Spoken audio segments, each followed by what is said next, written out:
Hello, good evening, and welcome to Newsnight. My name is Kenneth Jesse. Here are stories making headlines tonight.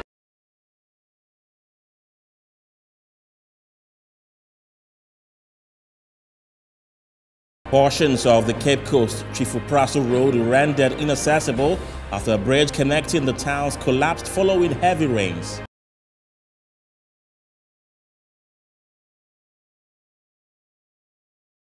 (1,140 persons have died from road traffic accidents in the Greater Accra region from January to May this year.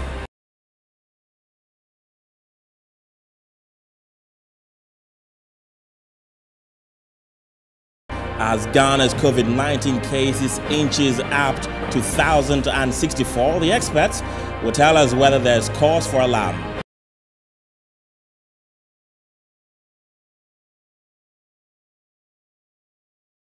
And on the international front, Ukrainian President Volodymyr Zelensky visits the southernmost part of the country during a working trip to the region. Details are up shortly. Stay with us.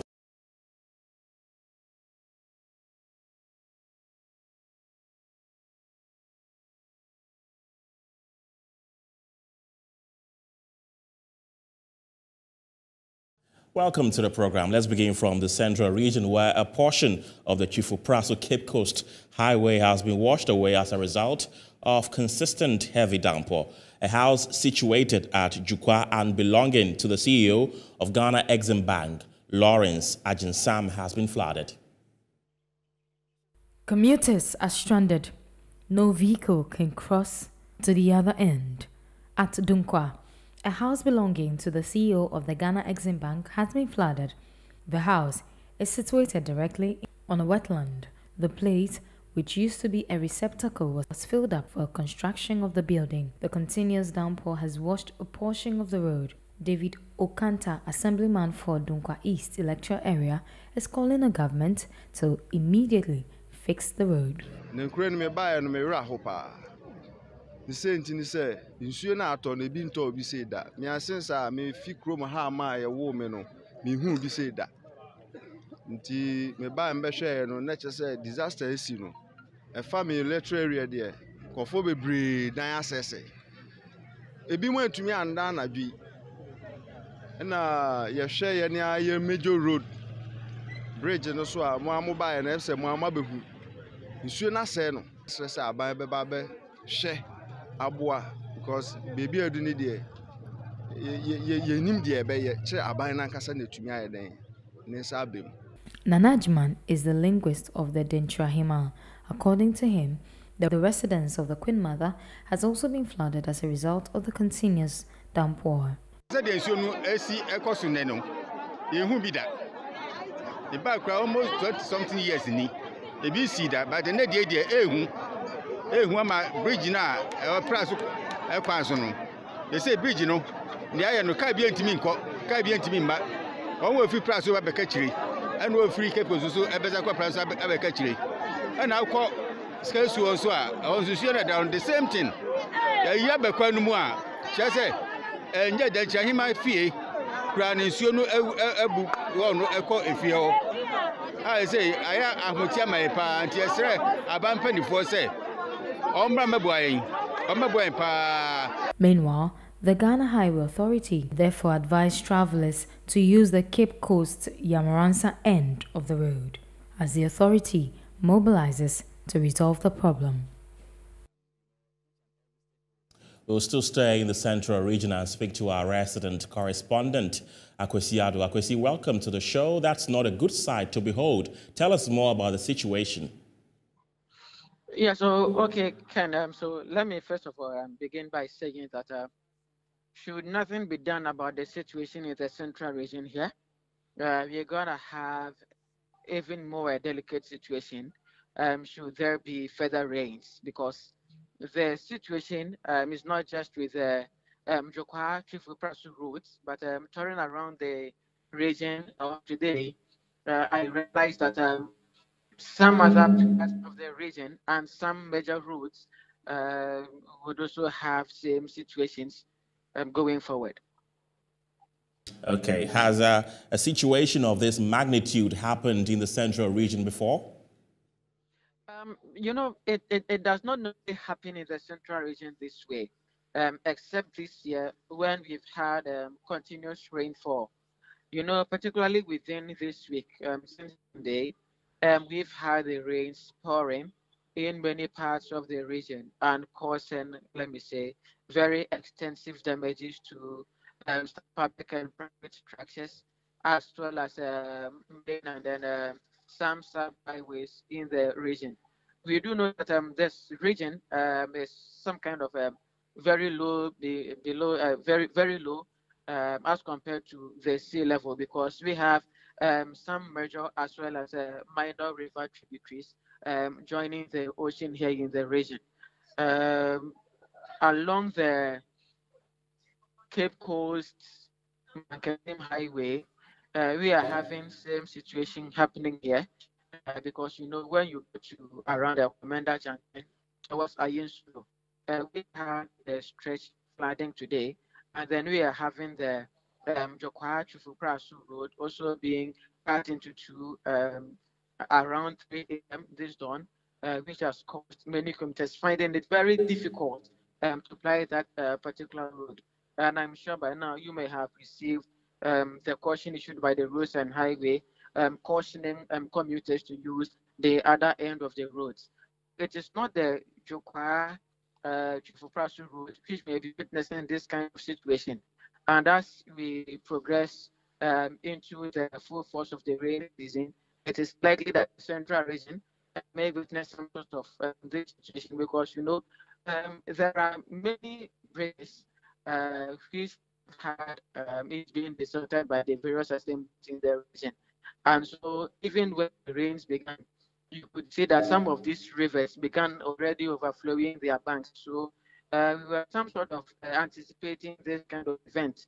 And then lo and behold, today we witnessed this kind of situation. In fact, when you get to that particular area, the havoc caused by the rain is very disastrous to the extent that we have the CEO of the Ghana Exim Bank's residence being flooded as a result of this particular situation. The human also had her residence being flooded as a result of the situation. Around that area also, we are having some other public places, like the Ankafu prisons, also getting flooded. Around the Ankafu prisons area, we are counting about 500 houses that have been submerged as I speak now. And we are having a prison officer missing as of now. As of now, the prison service has failed to independently mention as to whether the officer was being carried away as a result of flooding or what actually led to his sudden disappearance. But for reporters here in the region, we are suggesting that he was carried away by a flood water, of which has been partially confirmed by the National Disaster and Management Organization's representative here in the Mr. Joseph Donko. So if you ask me, Ken, the situation here in the central region is a bit scarier. Right. And then the earlier stakeholders put their hands on deck and then begin acting on the situation, the better. Right. Akosiado, thank you very much for speaking to us tonight. He's our man on the ground in the central region, bringing us up to speed on events happening in that region.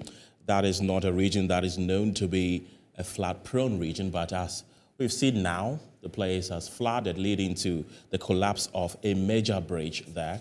So people coming from the right side of the bridge and those coming from the left side of the bridge cannot cross. We're trying to get the NADMO regional director in the central region on the line. I understand we have him on the line. Good evening, Mr. Joe Donko. Welcome to the show. So what are the immediate actions being taken to avert any calamity, especially now that it has gotten darker?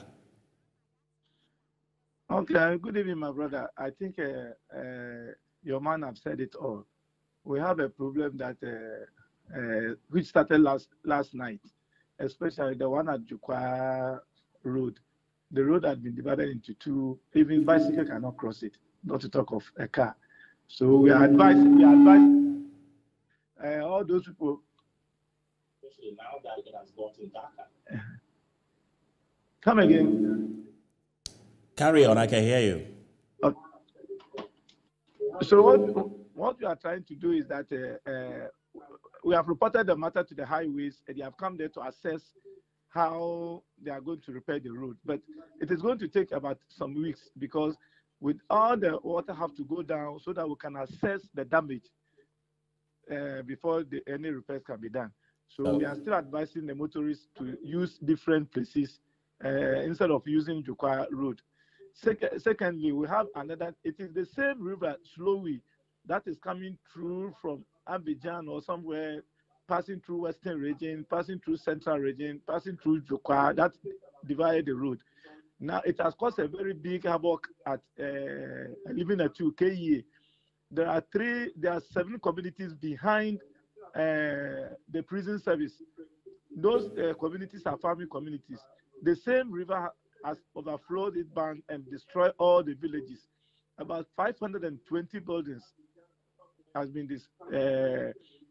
pulled down by the river because it has overflowed its boundaries. And about 720 people are homeless as I'm talking to you now. Right. We are even still at the site using local canoe to rescue the people who are being trapped in the middle of the community. Right. So that's the situation at the ground now. But I think with the help of God and our prayers, we haven't lost anybody at the community, but rather prison officer who was helping us to direct people who are trying to cross the river, rather fell into the river and get drowned. Right. So that one, I can confirm that is there. The only thing is that the prison officers are keeping tight lips. They are not giving us the name of the officer. So what measures have you put in place to redirect people from using that place? Have you put up a signpost telling people that that place is not usable, or what have you done? Nobody is using that place that road at all. Nobody is using. And the villages that have been flooded too, we have tried to rescue other people to a safety ground to make sure that we take good care of them till the situation will come under control. Right. Tomorrow, with the help of the government, our Director General will be in town with some relief items that we can use it to help those people who are homeless now. Right.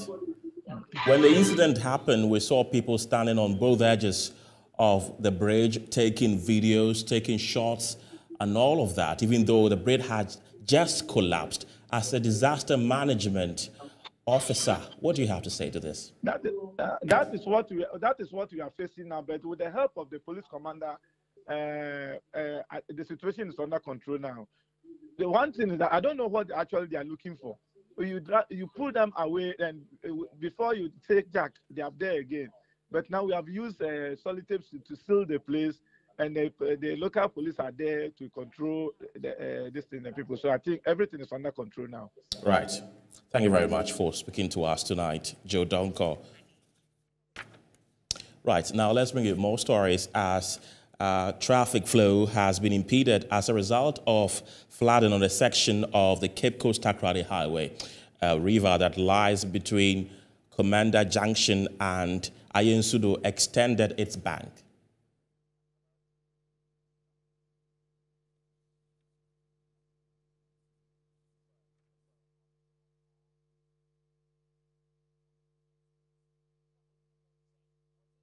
Let's move on to other stories as the Ghana School Feeding Program Secretariat on 16th May 2022 stated that cooking in beneficiary schools will resume, but because of caterers' debts, this has not happened. The caterers are also demanding for an increase in the cost of feeding students because of the rising cost of living. The Ghana National Education Campaign Coalition has called on the leadership of the school feeding program to address the caterers' debt arrears as the situation is affecting school enrollment. I've been joined via Zoom by the National Coordinator of the Ghana National Education Campaign Coalition, Venice. Good evening. Welcome to the program, madam.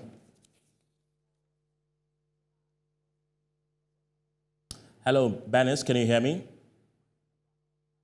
Please. Hello, Madam Venice. Good evening. Can you hear me? Hello, good evening. Yes, please, I can hear you. Good. So what has been the outcome of your engagement with the school feeding secretariat? Okay, thank you very much. We spoke to the chairperson of the School Feeding Caterers Association. And then for now, we are happy to say that the government has started paying some of the arrears that they owe the caterers. So as at Thursday, about 7 regions have been paid the arrears of the Ghana School Feeding Program for the caterers. Okay. But our main concern is that the government should try as much as possible to increase the amount of money that is allocated to each child, because as at now, they give them 90 pesos per child.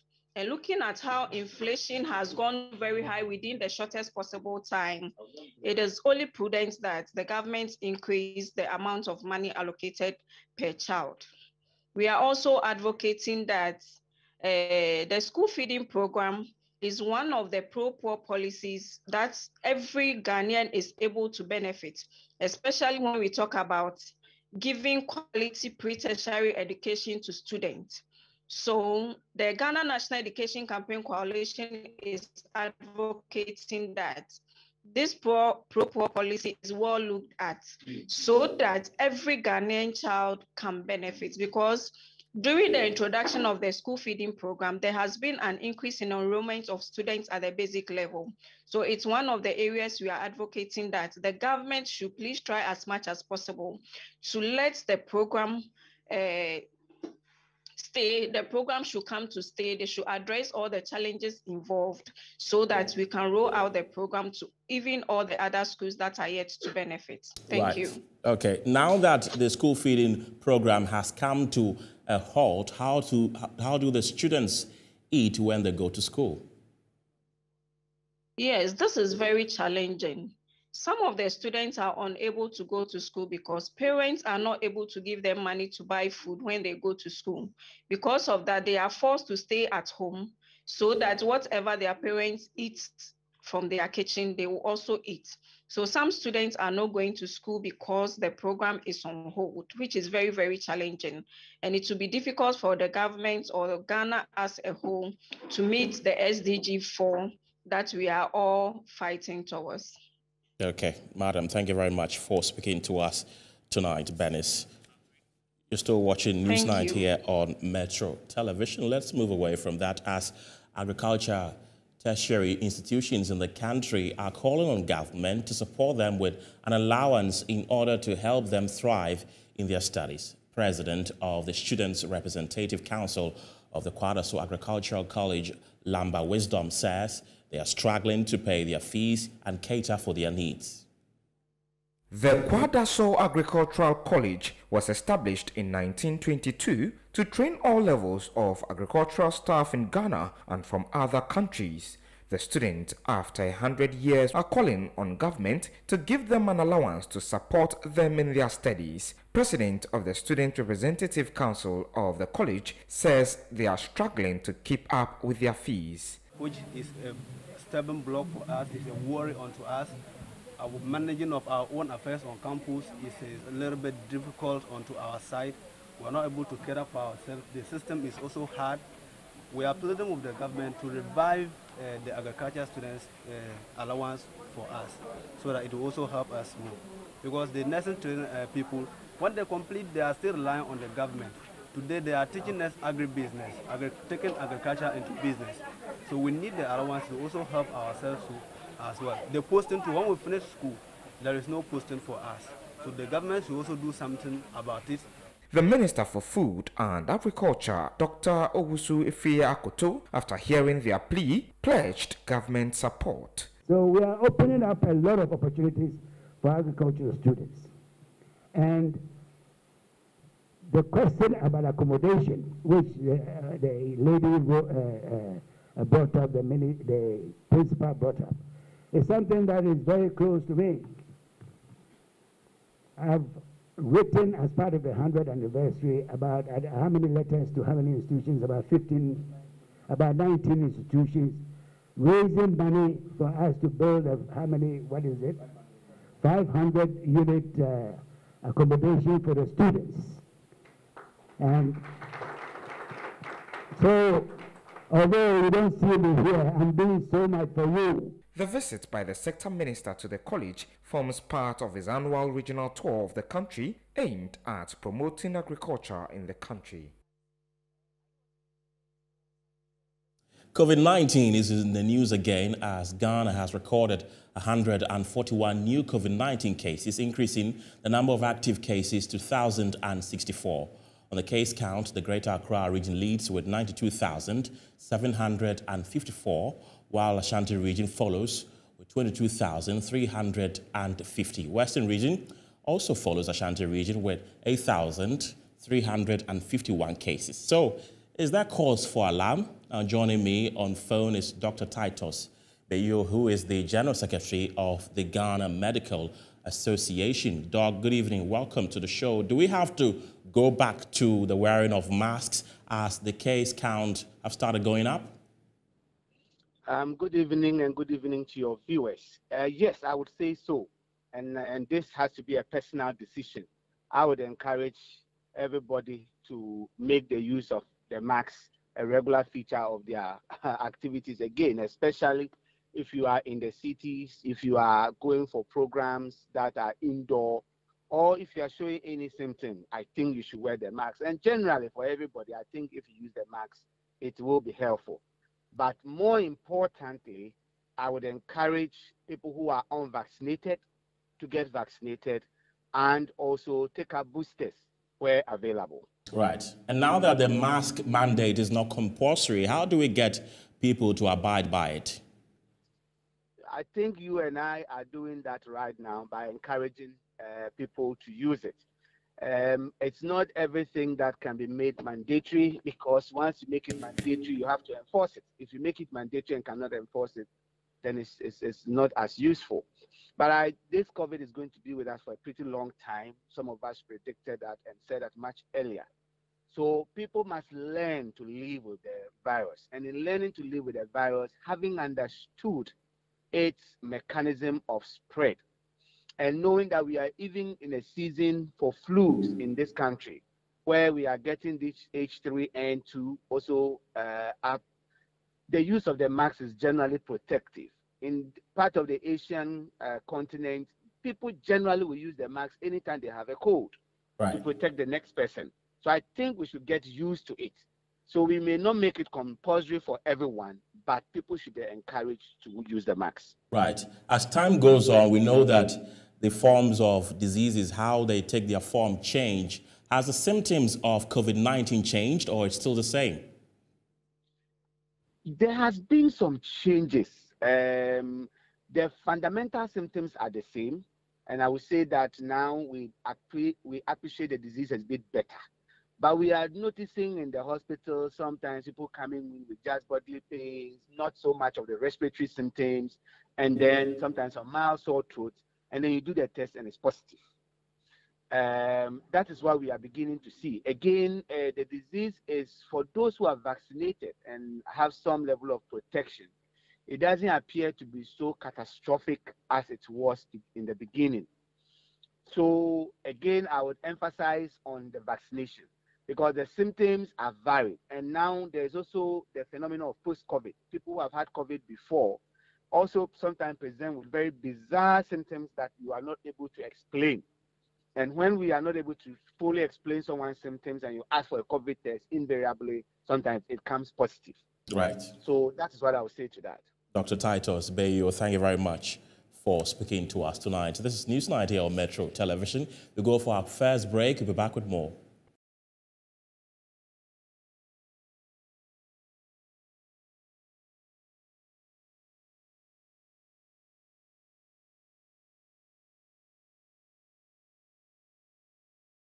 Hello again. Road traffic accidents for the first half of 2022 have seen a 4% decline as compared to the same period in 2021. The success, according to the Acting Director General of the National Road Safety Authority, Engineer David Osafo Adontin, is attributed to intensified sensitization and media advocacy campaigns. Road Safety Authority May 2022, a total of 6,472 cases of road traffic accidents were reported, while 6,789 of this were recorded within the same period in 2021. According to the authority, the country has witnessed a decline of 4.67% in road traffic accidents in 2022. The figure also indicates that the number of persons killed in road traffic accidents from January to May this year has reduced by 8.8%. The National Road Safety Authority is therefore scaling up its sensitization efforts while interacting with traders at the Anya market in Accra. Acting Director General of the National Road Safety Authority, Engineer David Osafo Adonting, said such campaigns have contributed hugely to the decline in road accidents.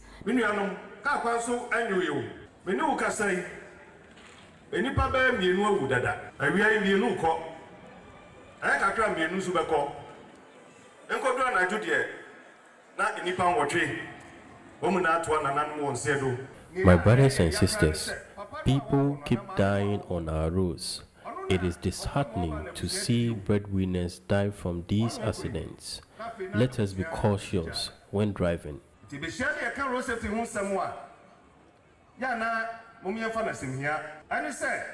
Free January, ABC May, I chair wing. Nipa and Pim or ha near the 9, a quarter that 1,140. You see one.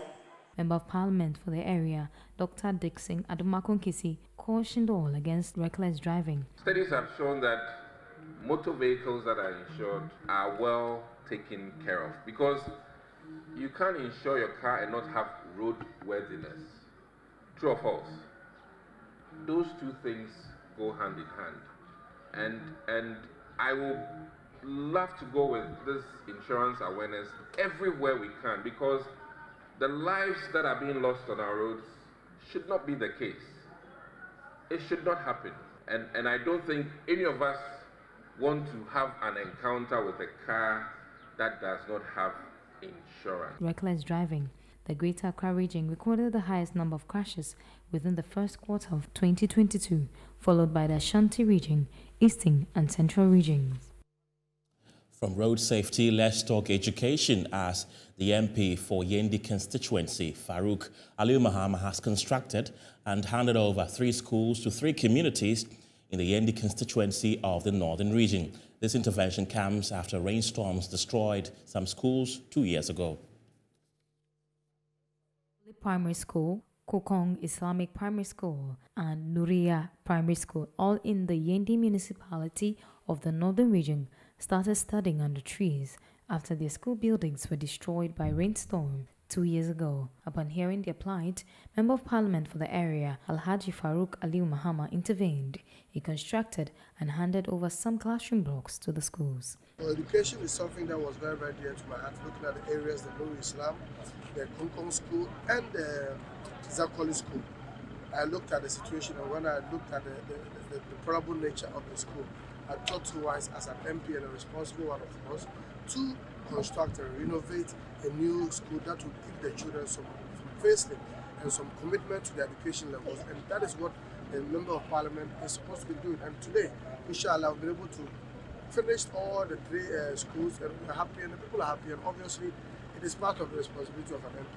Some of the teachers and students lauded the MP's efforts and promised to take proper care of the facilities. Actually, when we put it on social media and he saw it, he felt for us, and then he came in and then put it into this nice shape. So we thank him so much for his tireless efforts. When I was first posted into this school and I saw the nature of the entire school building, I was traumatized. I thought my superior sent me far away to go and suffer. But lo and behold, upon applications and applications, we had the first hand of this very new structure from our MP. That is why we say we really appreciate so much.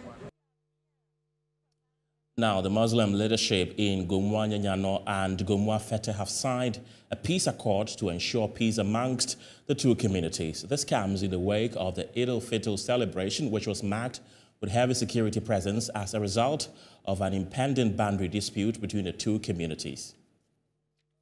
Eid festival prayers by Muslims at Gomua Nyanyano was under tight security even as a neutral venue was sought for the event due to the boundary dispute between the Gomua Nyanyano and Gomua Fete traditional councils. The central mosque was a day before the big day on the Islamic calendar logged by the police to ensure peace. In order to ensure a lasting peace, the Muslim Youth Association have intervened and conveyed a meeting between the Muslim leadership of Gomua Nyanyano and Gomua Fete. The two frontiers have been made to sign a peace pact. The Muslim Youth Association of Millennium City say the demeanor of the two communities does not depict the teachings of Islam, hence the need for both communities to desist from such conflicts that have the tendency of denigrating Islam. The time this bad reportage concerning Muslim, people think that's how Islam taught us.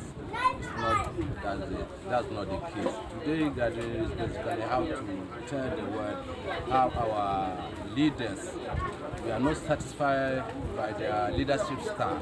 So as small boys and down there, we have to draw their attention that through their action and inaction, they are giving us a bad name. So they should change their way of doing things. As the DC said, we are all settlers here.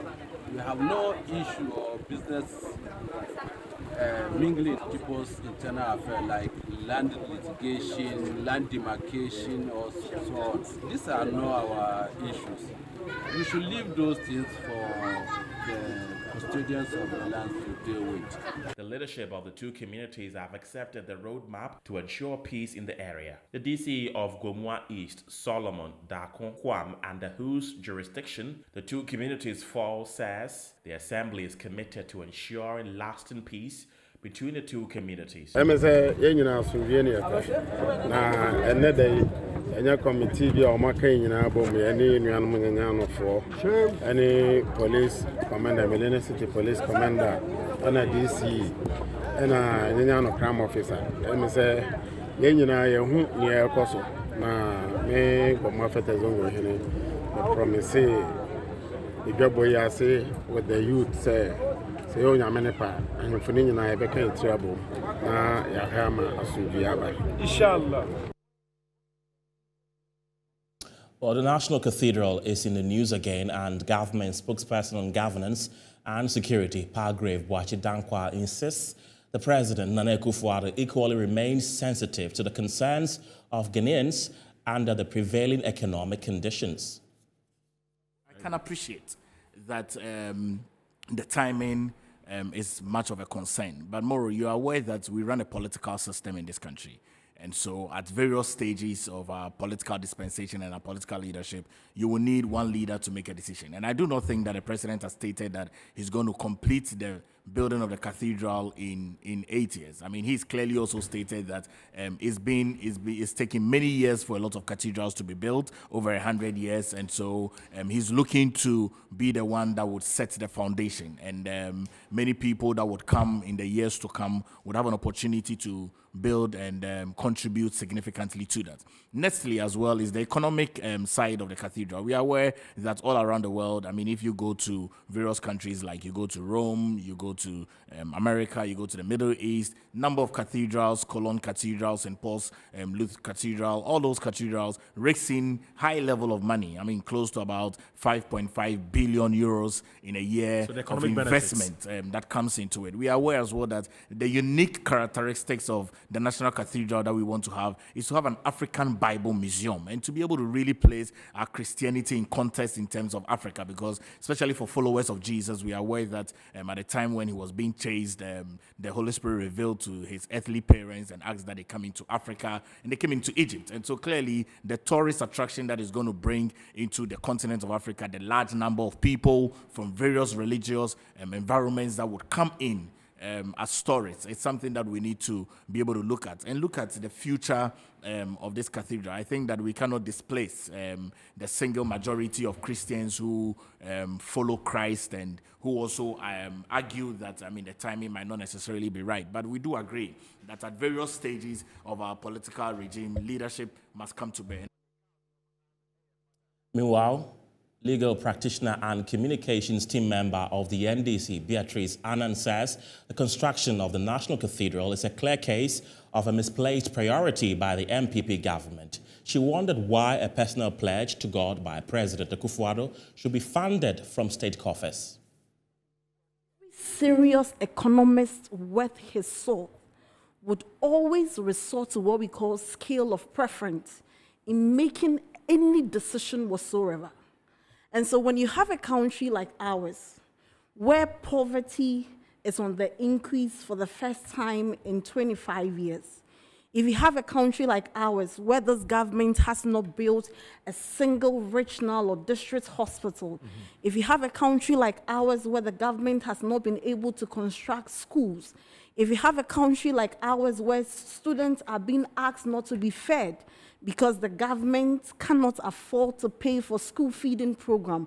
If you have a country like ours where young people cannot provide basic necessities of life, and all these needs and wants are on the table, what you do is that for any serious economist who even knows the law of demand and supply, what you do first is to do what we call a scale of preference.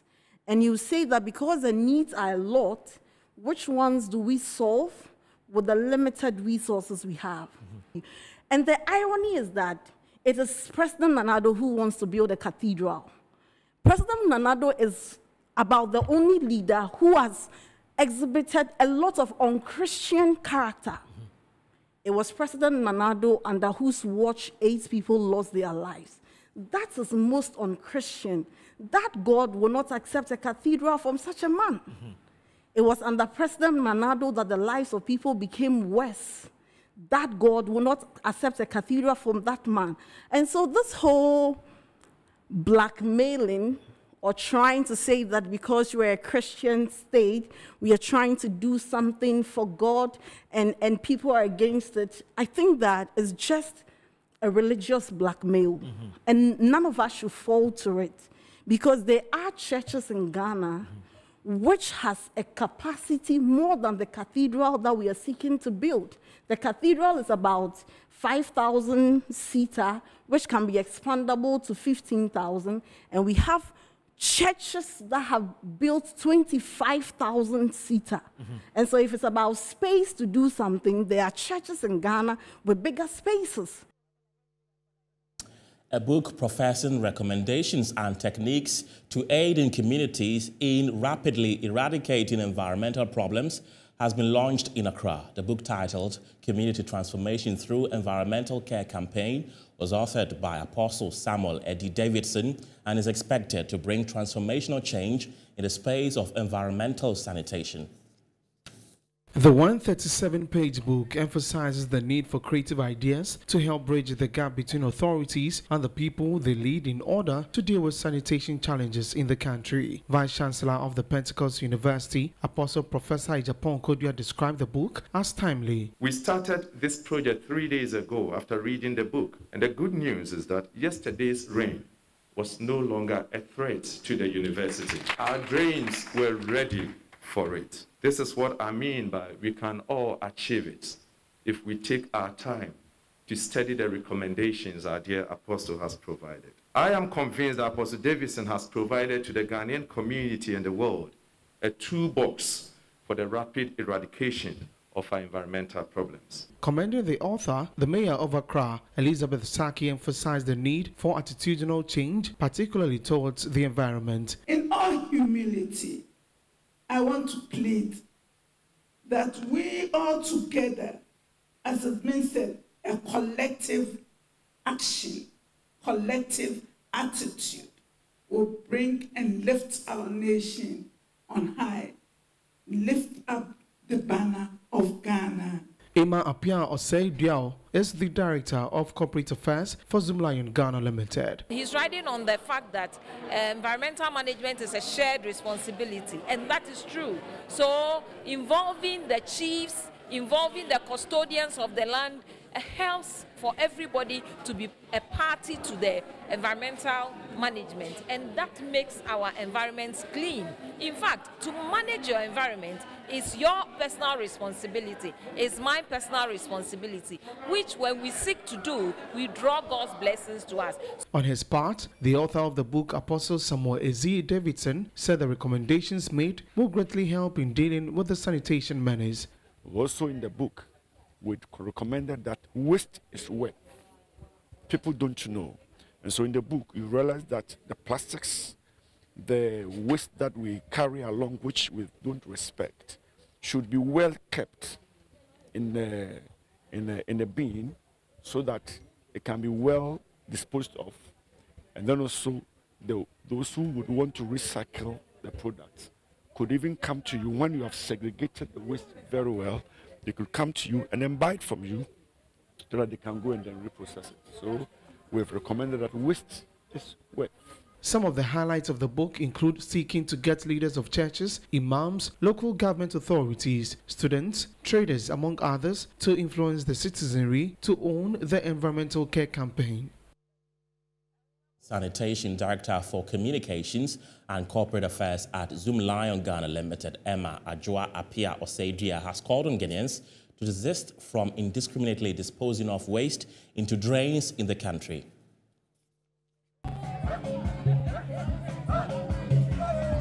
Let's go! The much anticipated annual walk organized by the waste management giant this year was targeted at creating awareness on the need to safeguard and preserve the environment. The walk, which started around 7 a.m., saw participants walk from the Ayi Mensah toll booth near Bayfit Gym to Ebri Presby Park. Led by Ghana's fitness ambassador, Bayfit, participants were engaged in various aerobic exercises. Director for Communications and Corporate Affairs at Zoom Lion Ghana Limited, Emma Adjoa Apia Oseidia, said there is the need for every Ghanaian to be responsible for the waste they generate. This year's own is based on this objective to announce to everybody the need to protect the environment, most especially to encourage people to own the waste bin so you can manage your own premises waste appropriately. If we have the bin and we generate the waste, it goes directly into the bin, so it is unable to spill over the streets. She added the indiscriminate disposal of waste into drainage systems are a fast eroding effort being made to keep the country clean, calling on Ghanaians to regularly desilt the drains close to their homes. Though we have come so far, we still have to be encouraged to do more, because most of our streets are untarred and most of our drains are not covered.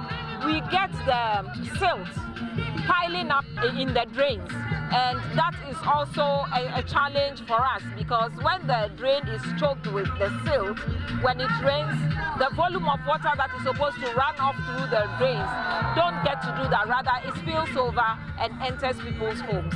So I will entreat everybody, especially those of us who have businesses along the drains, to endeavor to once a while support with the desilting of those drains. A participant of the walk shared his experience. Because exercise is medicine on its own. If you exercise regularly, you improve your cardiovascular system. Your digestive system is going to improve through exercises, so that you don't suffer indigestion or constipation.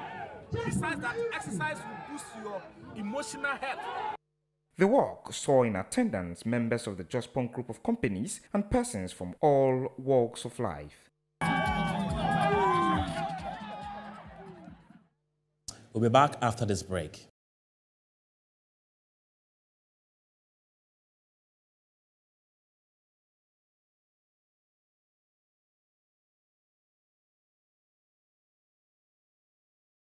Again, business news is next.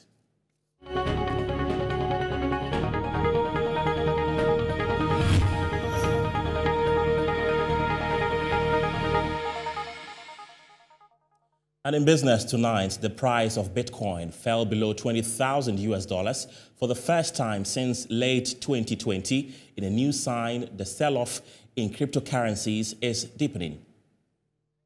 Bitcoin, the most popular cryptocurrency, fell below the psychologically important threshold, dropping as much as 9% to less than $19,000, according to CoinDesk, a United States-based exchange platform. Ethereum, another widely followed cryptocurrency that has been sliding in recent weeks, took a similar tumble on Saturday. It is selling off riskier assets because central banks are raising interest rates to combat quickening inflation. Cryptocurrency lending platform Celsius Network said this month it was pausing all withdrawals and transfers with no sign of when it would give its 1.7 million customers access to their funds. USDT, a stable coin on the Terra ecosystem, imploded last month, easing tens of billions of dollars in a matter of hours.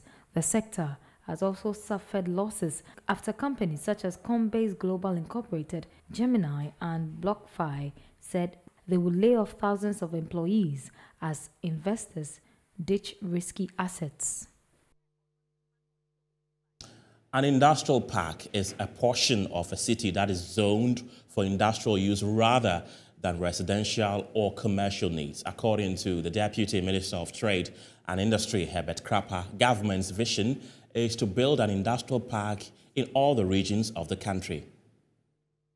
Infrastructure that you are talking about first is in the area of industrial parks and special economic zones, and that's the model that we are building, and we have a one region, one park model where we are currently building parks, acquired the lands and putting in place the investment to be able to build industrial parks in each region where you have the dedicated infrastructure, electricity, roads, water, and water view. And then we are able to attract investment into those parks, those enclaves, special economic zones, that allows the private sector to have the space to be able to go into AFCFT. Of course, we also have a very modern airport. We have a very modern, improved seaports, and then more are also being built, all to help with trade facilitation. The Abidjan-Lagos corridor is actually being worked on. I was in Lagos 2 weeks ago for a meeting of trade ministers on that corridor, Cote d'Ivoire, Ghana, Togo, Benin, and Nigeria, to ensure that trade facilitation on that important corridor, be it infrastructure, be it road, be it digital interoperability, is harmonized so that our traders can take advantage of the infrastructure and then move. In terms of digital trade, that's one of the protocols that is being negotiated under the second phase of the AFCFT agreement. We're back with the latest in entertainment and international news. Don't go anywhere.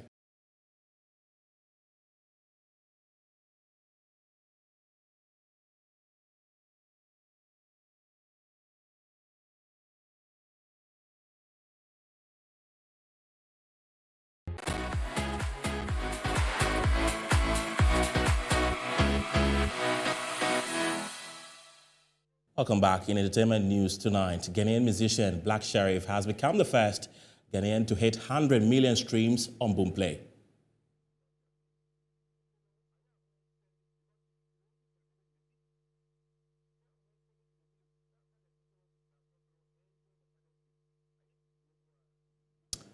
Hammers and nails are often used for hanging up art pieces, but for one Nigerian artist, these tools make the art itself. The 27-year-old graduate from Southwest Nigeria developed his interest in nail art in 2015 when he met someone using nails to make art.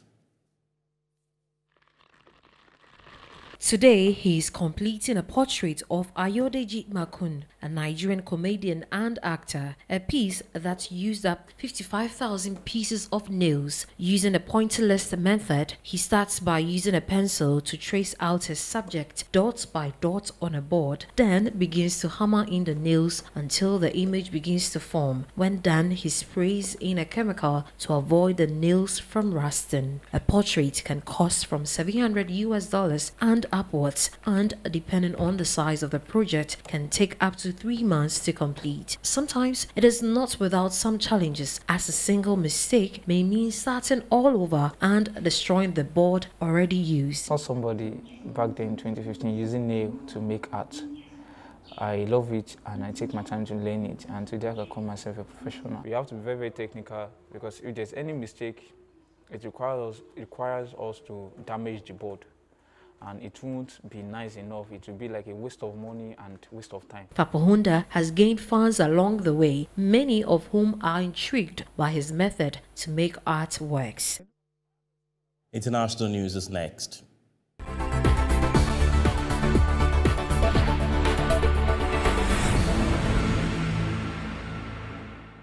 In international news tonight, Ukrainian President Volodymyr Zelensky visits the southern part of Ukraine on a working trip to the region. My name is Kenneth Jesse. Thank you very much for watching. Have a good night.